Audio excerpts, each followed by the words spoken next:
Alright, ladies and gentlemen, welcome back to part 2 of the unboxing review. This part we are going to be discussing the history and taking doing like a detailed look of the G50.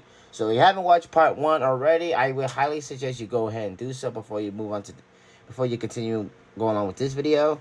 Anyways, here we go with the history of the locomotive. I'm going to be using Wikipedia and the operator's manual of the G50 locomotive because it has a bit of history what Athearn caught. So, in the 1970s, around December 1977, basically, Electric Motor Division, aka EMD, is 4-axle Jeep series locomotive.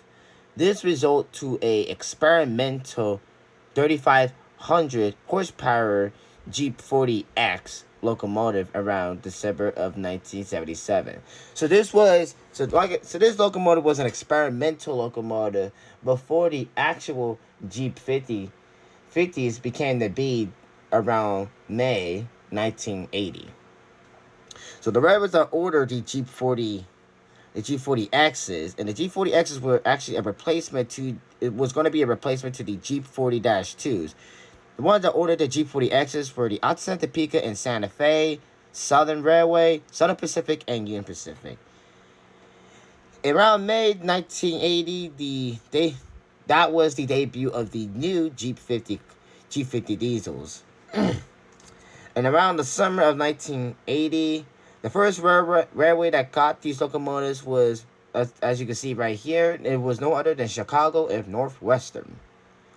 The G50s had a 16-cylinder EMD 645F3B diesel engine, which can produce, like what Wikipedia says, 3,500 and 3,600 horsepower.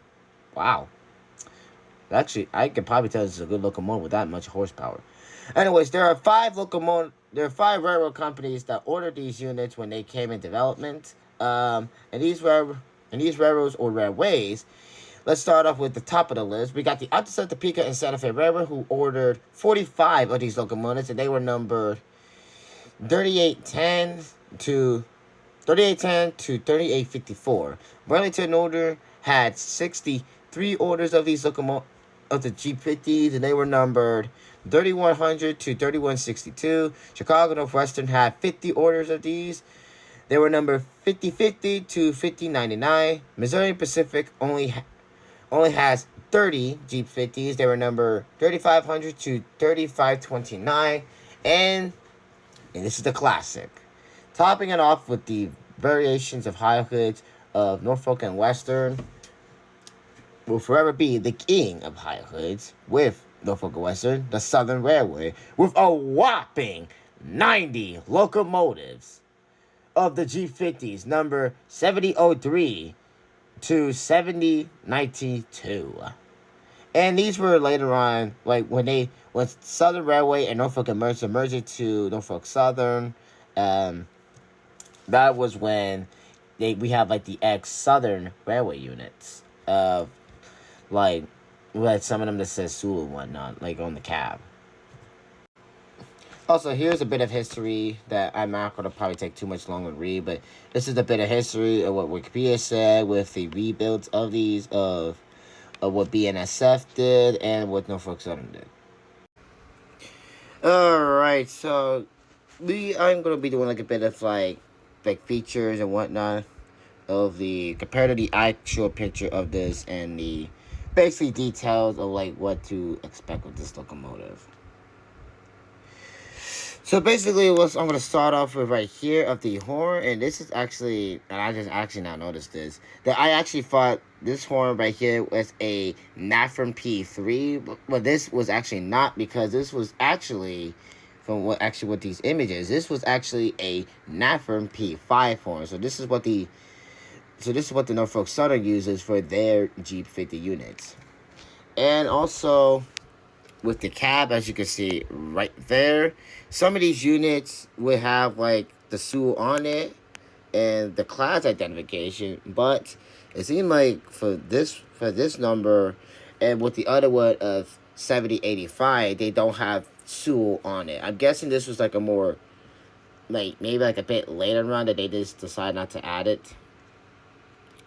But anyway, I'm just gonna go over the details, and yes, I noticed this part right here, it was slightly bent. When I inspect this locomotive with 7085, this one was 785 of this antenna was straight up, like this was straight. This was not slightly bent. I don't know if this is like a factory error, but I'm assuming it's a factory error because I don't because I know like for other people's versions it should not be looking like that. Also, you may have noticed that the F is right here because basically when the Southern Railway, when they had these at the time, basically when they had high hood locomotives, they were more used of running these long hood than high hoods because this was during the era when railroads and railways, when they sometimes asked for high hood locomotives, these are basically like for certain engineers that was more used of driving steam locomotives. So these sort of engineers would get assigned with these locomotives that have the exact same field compared to like a steam locomotive. I'm just gonna turn this around right here. But other than that, with other details, so far so good. I'm not seeing any paint chipping or anything, so that's a plus. But besides that piece of, well, with the PTC right here of the antenna, I'm not worried too much about it because I know sometimes that it's not every model is going to be perfect when you take it fresh out of the box. Let's take a look at the rooftop right here. Here is the radiator fan. Okay, good. Alright, I am going to go ahead and take a look at the undercarriage, so just give me a sec. Alright, this is what the undercarriage would look like.